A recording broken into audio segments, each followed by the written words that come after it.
کہ جو لوگ رجب اور شعبان کے اندر رمضان کی طرح پابند ہو جاتے ہیں اللہ تعالیٰ ان کے لیے رمضان آسان کر دیتا، اور جو لوگ رمضان عبادت میں گزار لیں اور اطاعت و فرمانبرداری میں گزار لیں تو اللہ تعالیٰ رمضان کی برکت سے آنے والے 11 مہینے ان کے لیے عبادت کے لیے آسان کر دیتا۔ شرط کیا ہے؟ رجب تو گیا، بچ گیا شعبان، شروع ہوا، اب آنکھ بند کر کے کھولے نہیں، سامنے شب برات ہمارے آنکھوں کے سامنے ہے، اس کے بعد پھر 15 دن رہ گئے، کرنا کیا ہے؟ ان شعبان کے دنوں میں اللہ تبارک و تعالیٰ کی جتنی ہو سکتی ہے عبادت کریں۔ اللہ کے رسول صلی اللہ علیہ وسلم یقیناً روزے رہتے تھے، اس کا مطلب یہ نہیں ہے کہ پورے روزے رکھنا شروع کر دیں گے۔ ان دنوں میں ایک مقدس رات آتی جس رات کا نام شب برات ہے، وہ رات بعضوں کے نزدیک ہے ہی نہیں اور ہمارے نزدیک الحمدللہ ہے، جن کا تعلق اہل السنہ والجماعت سے ہے، ان کا یقین، ان کا ایمان ہے شب برات کہ شب برات ہے۔ اب جن کا نہیں ہے ان کو نہیں ہے مبارک، جن کا ہے ان کا ہے مبارک، کیونکہ اپنے پاس ہے تو ہم ہے پہ بات کر لیں گے کہ اللہ کے رسول صلی اللہ علیہ وسلم نے ارشاد فرمایا کہ آپ صلی اللہ علیہ وسلم فرماتے ہیں کہ 5 راتیں ایسی سال بھر میں اللہ عطا فرماتا۔ کتنی؟ 5 راتیں سال بھر میں اللہ عطا فرماتا، جن راتوں کی مانگی ہوئی دعاؤں کو اللہ تبارک و تعالی رد نہیں فرماتا، ضائع نہیں ہوتی، جو مانگ لیے وہ مل جاتا۔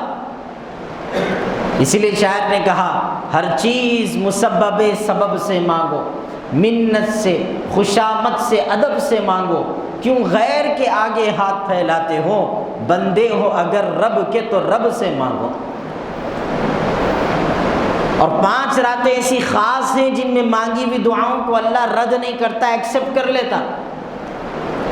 تو فرمایا کیا کیا گئے؟ تو ارشاد فرماتے ہیں 5 راتیں جن میں سب سے پہلی رات، ہر ہفتے کے اندر ایک رات ایسی ہے جسے جمعہ کی رات کہتے ہیں، جمعرات کا دن ہونا، وہ ختم ہونے کے بعد مغرب سے جمعے کی رات لگتی، تو آپ کے اور ہمارے انداز کے حساب سے جمعرات کی رات سمجھ لو۔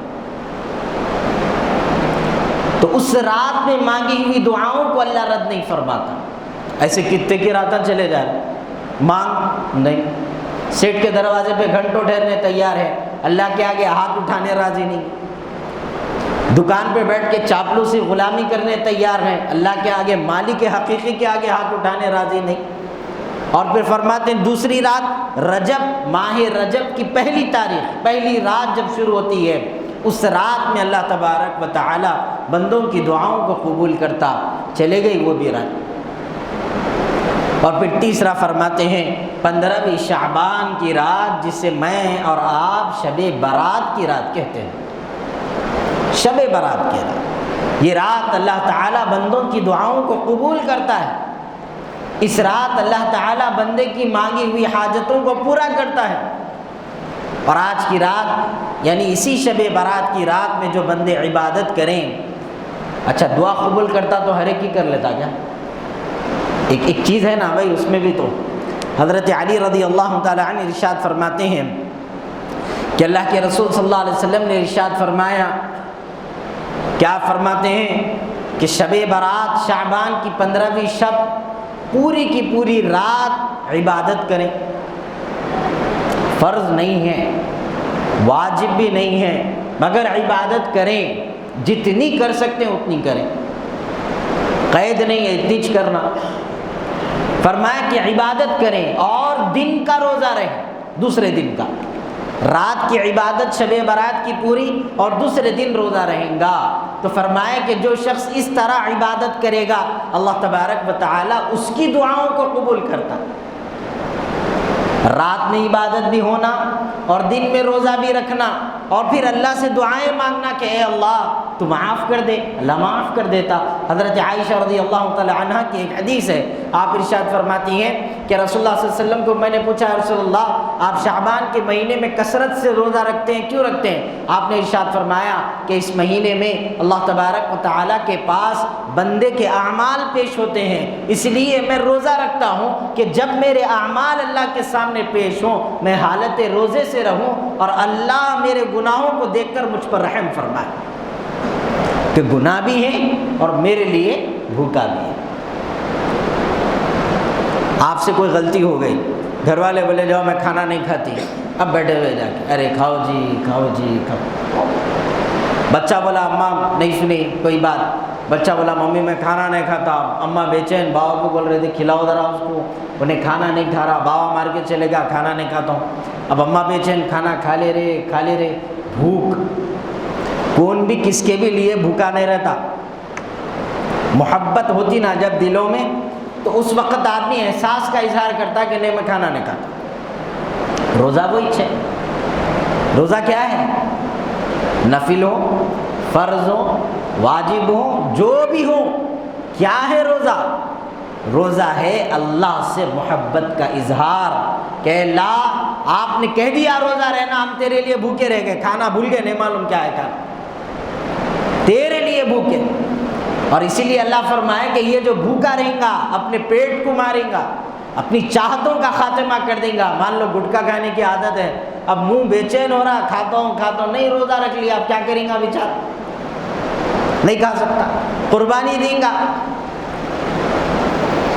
بعض محنت کرنے والے ایسے لوگ رہتے جن کو بڑا کام کرنا پڑتا اور ان کا منہ چلے بغیر کام نہیں ہوتا، وہ لوگوں کا دماغ کام نہیں کرتا، مجبور رہتا انہیں۔ مگر ایسے لوگ بھی ہیں جو روزہ رکھتے ہی نہیں، وہی بہانہ بناتے نہیں ہم کام پہ رہتے نا، بغیر کھائے کے انرجی نہیں رہتی، ایسا۔ اور بعض یہ بھی ہوتے جو ان سے کئی گنا زیادہ محنت کرتے اور کام کرتے اور اس کے باوجود وہ لوگ کیا رہتے؟ روزہ رکھ لیتے۔ کیا ہے روزہ؟ اللہ کی محبت میں اپنے آپ کی بھوک کو پیش کرنا کہ مولا تیری رضا، تیرے حکم پر میں اپنی بھوک قربان کر رہا ہوں۔ اللہ فرمائے جو بندہ روزہ رکھتا اس کا بدلہ کیا ہے؟ بولو آپ کیا ہے؟ روزے کا بدلہ خود اللہ ہے، روزہ رکھنا اللہ کو پا لینا ہے۔ میرے عزیز بزرگوں اور دوستو، اسی لیے ارشاد فرمایا اللہ کے رسول صلی اللہ علیہ وآلہ وسلم نے کہ خوب عبادت کریں اس مہینے کے اندر، اور اس مہینے میں جو رات آنے والی ہے شب برات، اللہ کے رسول صلی اللہ علیہ وسلم نے ارشاد فرمایا کہ اس رات اللہ تبارک و تعالی بنی کلب کی بکریوں کے جو بال ہیں ان بالوں کے برابر کی تعداد میں بندوں کو اللہ تعالی معاف کر دیتا کہ جاؤ میں معاف کر دیا۔ جو نیک ہے اس کو معاف کرنے کی ضرورت نہیں ہے، نیک تو نیک ہی ہے، گناہگاروں کو اللہ معاف کرے گا۔ تعداد کیا ہے؟ بنو کلب کی بکریوں کے بالوں کے مقدار کے برابر۔ اللہ کے رسول صلی اللہ علیہ وسلم فرماتے ہیں کہ اللہ تعالیٰ انہیں معاف کر دے گا کہ جاؤ میں نے معاف کیا۔ اسی لیے میرے عزیز بزرگوں اور دوستوں، اسی سے متعلق علماء اکرام فرماتے ہیں کہ اس رات اللہ تبارک و تعالیٰ فیصلے فرماتا ہے۔ کیسے فیصلے فرماتا؟ اہم فیصلے۔ سال بھر رونا نہیں، اگر یہ راتیں صحیح گزار لیے تو صحیح بول رہا ہوں، اگر یہ رات کی اہمیت ہمارے دلوں میں بیٹھ گئی اور اس کی قدر کر لے کوئی آدمی، روتا ہی نہیں زندگی تمام میں، جب تک زندہ ہے خوشحال جئیں گا۔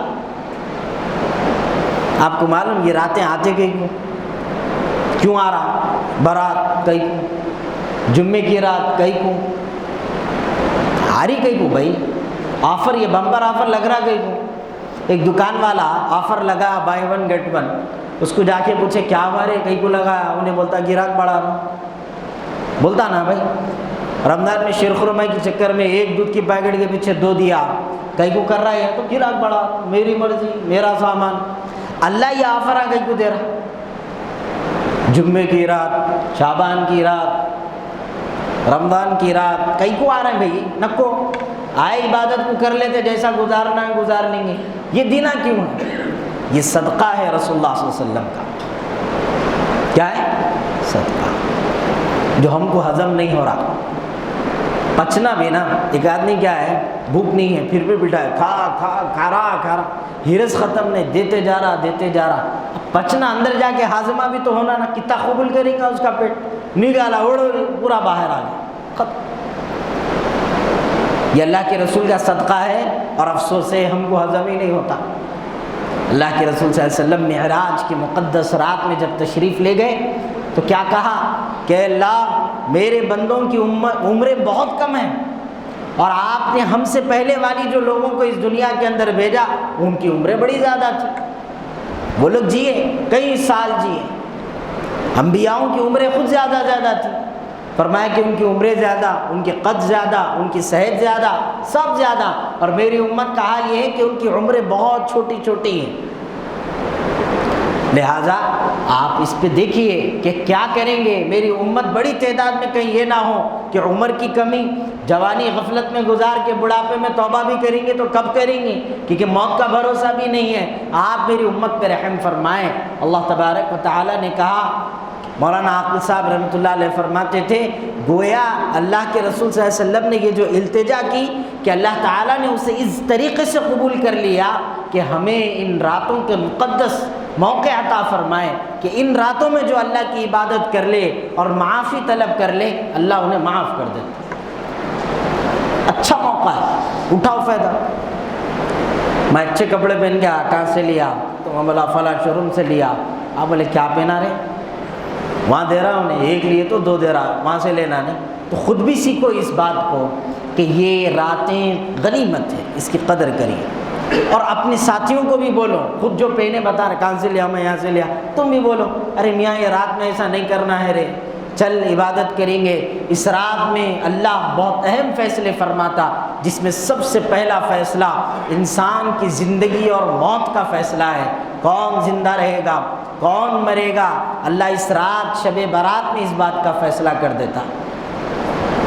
مان لو اللہ ہماری موت کا فیصلہ کر رہا اور ہم سجدے میں اللہ کو رہے، اللہ معاف کر دے، معاف کر دے، معاف کر دے۔ قبولیت کا درجہ کیا ہے معلوم؟ ایک صاحب داڑھی رکھے میرے جیسے، شایا پہنے، ملک صاحب میں آ کے اسٹائلہ مار رہا ہے، تو کیا ہوگا؟ جنت میں جاتا ہے نہیں؟ ایک جنا پھٹے کپڑے، میلا لباس لے کے وہاں وضو کرا، کونے میں بیٹھ گیا، آ کے بچوں نماز بھی پڑھ لیا، چلے گا۔ دونوں میں آپ کا نظریاتی فرق یہ ہوگا کہ مول صاحب اچھا اور انہیں کچھ بھی نہیں۔ میں خود مول صاحب رہ کے آپ کو بول رہا ہوں، مول صاحب چھوٹا، اور جو آدمی وہ پھٹے کپڑے پہن کے کونے میں نماز پڑھ کے چلے جائیں گا، انہیں کامیاب ہے۔ کیونکہ اللہ کے پاس کپڑوں کا نہیں ہے، اللہ کے پاس لمبی نمازوں کا نہیں ہے، اللہ کے پاس تہجد کا نہیں ہے، اللہ کے پاس داڑھیوں کا نہیں ہے، اللہ کے پاس دل کا ہے۔ اسی لیے بولے نا کہ آپ کے کیے ہوئے عمل، آپ کی نماز کے بعد پیشانی پہ رائٹ رانگ نہیں آتا، قبول ہو گئی نہیں ہوئی، کوئی نوٹیفیکیشن ہے ہی نہیں بھائی اس کا۔ وہ قبولیت چھپی ہوئی ہے، ہوئی نہیں ہوئی کسی کو نہیں معلوم۔ موت کے بعد جب اٹھائے جائیں گے، اللہ عیاں کر دے گا لوگوں کے سامنے، دیکھ دکھانے کو اسٹائل ہمارا اس واسطے یہاں ہے۔ اللہ عیاں کر دیں گا کہ دیکھ وہ جس کو تم سمجھتے تھے کوئی کام کا نہیں ہے، یہ نہیں تو کام کا ہے، اس کی وجہ سے تو دنیا چلایا۔ یہ اللہ کی قدرت ہے، یہ اللہ کا فضل ہے اپنے بندوں کے لیے۔ جنہیں آپ ولی سمجھتے وہ لوگ جہنم کے حوالے جائیں گے، جن کو آپ دیکھ کے بولے اس سے بڑا ولی کوئی نہیں دکھے گا، اور آپ دیکھے مول صاحب تم کہاں جا رہے ہیں؟ مول صاحب بولے جا رہا ہوں ٹاٹا بائے بائے، ادھر بھی جا دیے میرے کو، ہاں مول صاحب گیا جی جہنم میں۔ اور آپ کا حال کیا ہے؟ ایک شرابی جس کو زندگی تمام گالی دیتے رہے، ایسا آدمی جنت میں جاتا ہوا دکھیں گا۔ تم کہاں جا رہے بھائی؟ تو انہیں کیا بولیں گا؟ ایک مرتبہ اللہ کے رسول صلی اللہ علیہ وسلم کی حدیث ہے، ایک شخص جس کو رسول اللہ صلی اللہ علیہ وسلم ارشاد فرماتے ہیں کہ ایک بندے کو اللہ اس طرح معاف کرے گا، بے شمار گناہ لے کے اللہ کی خدمت میں آیا اور بولا مولا میں گناہ کر کے آ گیا۔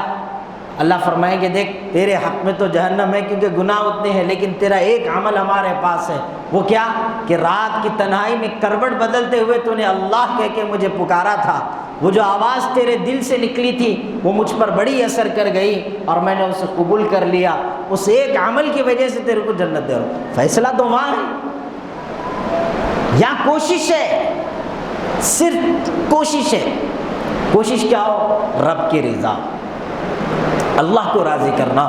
اسی رضا کے لیے اللہ شب برات کا دن عطا فرماتا، اس رات کی قدر کرنا ہم سب کی ذمہ داری ہے۔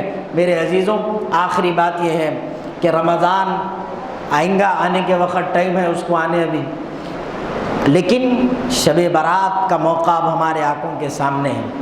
ایک اہم بات شب برات سے متعلق ذہن میں بٹھا لو، برات کا روزہ کتنے دن کا ہے؟ کتنے دن رہنا شب برات کا روزہ؟ 2 دن رہنا، صحیح ہے۔ 2 دن نہیں رہنا. شب برات کا روزہ 1 دن کا ہے, 1 ہی دن کا ہے. ابن ماجہ کی روایت ہے, حضرت علی رضی اللہ تعالیٰ نے ارشاد فرماتے ہیں, کیا فرماتے ہیں, حدیث کے جملے پہ غور کرو. اللہ کے رسول صلی اللہ علیہ وسلم نے فرمایا کہ رات کا روزہ, رات میں جو ہے عبادت کرو اور دن کا روزہ رہو. سمجھے آپ؟ اور اس رات اللہ تبارک و تعالی بندوں کی سنتا, ان کی مغفرت کرتا. سمجھے؟ تو کیا کرنا ہے, 1 دن کا روزہ. اب عام طور پہ مسلمانوں کا ذہن یہ ہے کہ شعبان میں اللہ کے رسول صلی اللہ علیہ وسلم روزہ رکھتے تھے, تو پورے شعبان سے رہنا, بیچ بیچ میں بھی رہنا, سب چھوڑ کے وہی ٹائم پہ 2 ہی روزے رہتے. نیت کیا بول کے کر رہی تھی ہماری, بولے تو شب برات ہے نا, اس کے 2 روزے رہ رہے, کئی کو رہ رہے ہیں, ہے ہی نہیں, کیسا رہتے. اب آپ اگر بولے نہیں مول صاحب بچپن سے آج تک 2 رکھتے ہوئے آیا, نہیں بولے نا جی تمہارا کون بھی 2 روزے رکھنا, بولے 1 نہیں رکھنا 2 رکھنا. کب بولے یہ, کیوں بولے؟ عاشورہ کا روزہ, 10 محرم کا روزہ جو اکثر مسلمان نہیں رکھتے, اکثر مسلمان عاشورہ کا روزہ نہیں رکھتے, ان کو معلوم ہی نہیں عاشورہ. اللہ کے رسول صلی اللہ علیہ وسلم مکہ مکرمہ چھوڑ کے مدینہ منورہ زادہ اللہ شرفا و عظمہ جب تشریف لائے, اس وقت آپ نے دیکھا کہ حضرت موسیٰ کی جو قوم تھی, ان کے ماننے والے جو لوگ تھے, وہ لوگ شکرانے کے طور پر روزہ رکھتے تھے عاشورہ کا, اس دن 10 محرم کا. حضور صلی اللہ علیہ وسلم پوچھے کہیں کو رہتے تم لوگ؟ تو بولے ہم کو فرعون سے نجات ملی تھی, اس واسطے شکرانے کے طور پہ ہم روزہ رکھتے. تو آپ صلی اللہ علیہ وسلم نے ارشاد فرمائے کہ تم جس موسیٰ کا بھرم بڑھتے, ان پہ تو تم سے زیادہ ہمارا حق ہے, لہٰذا ہم بھی روزہ رکھیں گے, اور 1 نہیں رہیں گے 2 رہیں گے, تاکہ تمہاری مشابہت نہیں ہونا, تمہارے جیسا سیم سیم نہیں ہونا. وہ ایک موقع پہ جو بولے سو ہے وہ خاص. سمجھے؟ اگر ہر روزہ ڈبل رہنا ہے تو رمضان کا 1 پورا رہو, شوال کا بھی پورا رہو, پھر برابر ہوتا, 1-2 کر لیتے. سمجھو. اب آپ جا کے کتنا ہی بولو, اور تو اپنا ہی کرتے ہوں کہ 1 ہی کیسٹ ہے شروع سے بنی ہوئی, روزہ 1 ہے. اور اگر کوئی آدمی روزہ نہیں رہا, روزہ نہیں رہا, نہیں, اس کی مرضی, نفل روزہ ہے, رہا اچھا نہیں رہا کوئی بات نہیں, جس کو ثواب ہونا وہ تو لینا ہی لینا ہے نا جی, لے لینا. ہاں آپ کی خواہش ہے شعبان میں سرکار روزے رہے, میں بھی رہتا ہوں, تو ذرا شب برات کے آزو بازو کے دنات چھوڑ کے رہ جاؤ, پھر کب رہتے, تاکہ تمہاری نیت درست ہو جاتی ہے اور روزہ بھی برابر ہو جاتا. پورے رہو 12-14 دن آگے کے پورے. رمضان میں ملا لو سرکار کی سنت کے مطابق, اپنے کیا کرنا, تمہارے ثواب ملیں گا نا باپ, مگر 1 دن کا روزہ ہے, ذہن میں اچھا رکھنا. اور دوسری بات, اس رات میں عام طور پر لوگ یہ سمجھتے ہیں کہ جو ہے مردے ہمارے گھروں کو آتے, نہیں آتے. اہل سنت والجماعت کا اس قسم کا کوئی عقیدہ نہیں ہے, یاد رکھیے آپ, کہ شب برات ہے تو وہ لوگ گھروں میں آ رہے ہیں, ان کے حساب کا کھانا پکڑا, یہ غیروں کا ہے, اسلام سے اس کا کوئی تعلق نہیں ہے. اور شب برات کو شب برات آدھی مسلمان قوم, خاص طور پہ حیدرآباد یا آندھرا پردیش, تلنگانہ, کرناٹک کے لوگ اس کو شب برات بولتے ہی نہیں, اس کو بولتے بڑوں کی عید. یہ جو بڑوں کی عید کا تصور ہے وہ یہی بیس پہ ہے, اس کا فاؤنڈیشن بیسک یہ ہے کہ آج کی رات ہمارے مرے سو مردے ہمارے گھروں کو آتے. آئے تو رکھ لو نا, جانے کے کیوں دے رہے, ان کو پسند نہیں آ رہے ہو لوگ, رکھ لینا نا بھائی. دادا با آگے بیٹھو, دادا جاؤ نہ کو کہیں بھی, گئے وقت تو مار کے کھا گئے اس کو, اب آیا تو پریشان خوشی سے پکا رہے ہیں. کیا کھاتے تھے انہوں؟ بریانی. بولے پکاؤ بریانی, بکرے کی بیچارہ جا رہا قربانی دے رہا, نہیں ہوتا رہے, ہوتا ہی. اس کا اسلام سے کوئی تعلق نہیں ہے, اور خاص طور پر اہل سنت والجماعت سے تو ہے ہی نہیں. یہ عقیدہ, یہ مذہب, یہ ایمان غیروں کا ہے, کافروں کا ہے, ہندوؤں کا ہے, ہمارا نہیں. اب مجبوری ہماری یہ ہے کہ ہم پیدا یہاں ہوئے, اور افسوس ہے کہ ماحول جیسا ملا ویسی بن کے چل رہی زندگی ہماری. تو اسی لیے یہ بڑوں کے آنے کا کوئی شارٹ نہیں ہے, پہلے یہ سمجھ لو. حضرت عاقل صاحب اس لیے فرماتے تھے بڑوں کی عید ہے بول کے اچھا کھانا پکا کے مرے سو مردوں کو گھر میں بلاتے ہی جو ہے پوترے کو برداشت نہیں ہوتا, نواسوں کو برداشت نہیں ہوتا, آئے سو مہمانہ جانا کیسا, بولے باہر جا کے پٹاخے جلا کے بھگا دیتا بولتے تھے. تو کہیں آپ کے ساتھ ایسا نہیں ہونا, یہ پٹاخے بھی ہمارا رواج نہیں ہے. اب تو اللہ کا شکر ہے نہیں چل رہے پٹاخے، پہلے جگنے کی رات بولے تو سر بتیاں لے کے چیزیں اچھی نہیں، اس کا اسلام سے کوئی تعلق نہیں ہے، یہ غیروں کا طریقہ ہے۔ دوسری چیز، اس رات میں قبرستان جانا، یقیناً اللہ کے رسول صلی اللہ علیہ وسلم اسی رات کا ذکر ہے، اور صحیح حدیث ہے کہ حضرت عائشہ فرماتی ہے میرے گھر میں تشریف فرماتے اور اچانک اٹھ کے چلے گئے، میں آپ کے پیچھے گئی تو دیکھا کہ آپ بقی تشریف لے گئے، اور میں بھاگی دوڑی واپس آئی، اللہ کے رسول بھی واپس آئے، اور آپ فرمائے کہ آج کی رات اللہ بندوں کو معاف کرتا، میں ان کی مغفرت کے لیے دعا کرنے گیا۔ یہ واقعے کی تفصیلات انشاءاللہ بارات کی رات میں آپ کے سامنے رکھتا ہوں۔ مگر جب آپ حضرات قبرستان جا رہے ہیں، اب خبروں کی بھی عید کا دن ہے سمجھو، آپ کی عید کیا ہے؟ اپنے آپ کو سنوارنا۔ اب قبرستانہ سنوارے جاتے، کل 1-2 دن کے بعد سے آپ اخبار دیکھو، نیوز چینلز دیکھو، آپ کیا آتی سرخی؟ قبرستان کی صفائی کر دی گئی۔ بولتے بھائی، میں مذاق نہیں کر رہا ہوں، آپ دیکھو ایک کوئی نہ کوئی کارپوریٹر صاحب ٹھہر کے بولتے لوگ کیا جو ہے شب برات آ رہی، اس کے واسطے یہ قبرستان صاف ہو گیا، کئی کو پورے مردوں کے زندہ رہ کے مر گئے، ضمیر مرے ہوئے لوگ اٹھ کے آنے والے ہیں آج۔ وہ کیسا آتے ہیں؟ بولے پھولاں ڈالنے آتے، پپا کی یاد آتی ہے آج ان کو، سال میں 1 مرتبہ باپ کی یاد منانے آ رہے ہیں، اس لیے قبرستان کی صفائی کر دی جا رہی۔ واہ کیا اولاد ہے، خوشی کا دن۔ قبرستان کی صفائی سال میں 1 بار گئی، کو روز رہنا تھا، آپ جاتے نہیں، گئے تو صفائی ہوتی، سرکار گئے تھے میں جاتا ہوں، اچھا جاؤ بابا، کوئی نہیں جا رہا تو پیچھے نہ کو پڑھو، چل رہے بول کے، نہیں جا رہا سو نہ کو جانا، کوئی ضروری یا فرض نہیں ہے جانا سو جانا، جائیے آپ کو جانا ہے مگر کسی پہ اعتراض نہیں۔ اور پھر لمبے تہجد کے عام طور پر مسجدوں والے مجبور رہتے، ایسی کچھ تو بھی ایکٹیویٹی کرے تو چندہ آتا مسجدوں میں، ورنہ مسلمان دیتے چھکا، وہ 1 سکہ ڈالتا، عاقل صاحب فرماتے تھے 1 سکہ ڈالتا، وہ بھی آواز آئے جیسا مارتا کہتے انہیں اندر پھٹ، پورے دیکھنا تھا پلٹ کے کیا ڈالا رہے بھائی۔ مسجد کے غلوں کا وہ حال ہے۔ تو اسی لیے اگر مسجدوں کے اندر بڑے نوافل کے یہ پروگرام، اس کا بھی اسلام سے کوئی تعلق نہیں مگر رکھتے ہیں مسجدوں کے اندر، تو کوشش یہ ہونا کہ اس رات میں جتنا ہو سکے ہم عبادت اپنے گھروں کے اندر کریں، مسجدوں میں رخ کریں تو آنا، اپنے حساب سے جو عبادت ہوتی کر لیے، اس کے بعد گھر میں جا کے نوافل کے ساتھ مصروف ہو جانا، آپ کی اولاد کو لے کے بیٹھ جانا، بیگم کی امامت کرنا، بیگم کو بولا ذرا ٹھہرو جی پیچھے میں نماز پڑھاتا ہوں، اللہ اکبر بولنا، نماز پڑھاؤ، کتنا اچھا موقع ہے، صحیح ہے غلط ہے؟ وہ سب چھوڑ دے کے آج کی رات اللہ معاف کرتا جا کے ہوٹل میں سوترے کھانا، آج کی رات اللہ معاف کرتا ٹپریوں پہ بیٹھے ہوئے کٹے بنا لے کے، آج کی رات اللہ معاف کرتا تم لوگوں کو معاف نہیں کرتا رے، عبادت کرنے والوں کو معاف کرتا، عبادت جو کرے گا اس کی معافی ہے نا۔ تو اسی لیے آپ تمام سے گزارش ہے کہ اس رات کو بہترین انداز سے گزارنے کی کوشش کریے، اور اللہ تبارک و تعالیٰ سے خوب دعائیں مانگیے، اور روزہ بھی رکھیے، کوشش کریے کہ رکھنا ہے، اور پھر ساتھ جو ہے اس رات کے اندر جتنا زیادہ ہو سکتا عبادت کرنے کی کوشش کریں۔ بہرحال اور مزید کئی ساری باتیں ہیں، کچھ لوگ ایسے ہوتے جن کو اللہ تعالیٰ نحوست بھرے سمجھو، جن کو اللہ یہ رات بھی معاف نہیں کرتا، اس وقت تک نہیں جب تک یہ لوگ معافی نہیں مانگتے، تو وہ لوگوں کو بھی گنیں گے آپ کو انشاءاللہ شب برات میں آپ تشریف لائیے، کوشش کریے کہ آپ وقت نکال کے آ جائیں، اور انشاءاللہ نماز کی ٹائمنگ کا تو آپ کے سامنے اعلان ہو جاتا مائک کے ذریعے سے، وقت نکال کے آئیے، انشاءاللہ آپ حضرات کے سامنے وہ تمام تر اور بہت ساری باتیں ہیں جو شب برات سے متعلق ہیں آپ کے سامنے رکھنے کی کوشش کریں گے۔ اللہ تعالیٰ سے دعا ہے اللہ ہم سب کو کہنے سننے سے زیادہ عمل کی توفیق عطا فرمائے، اور اللہ تعالیٰ ہم تمام کے اندر جو ایمان ہے اللہ اس کو مزید مضبوطی عطا فرمائے۔ وآخر دعوانا الحمدللہ رب العالمین۔ جو حضرات سنت نہیں پڑھے وہ سنت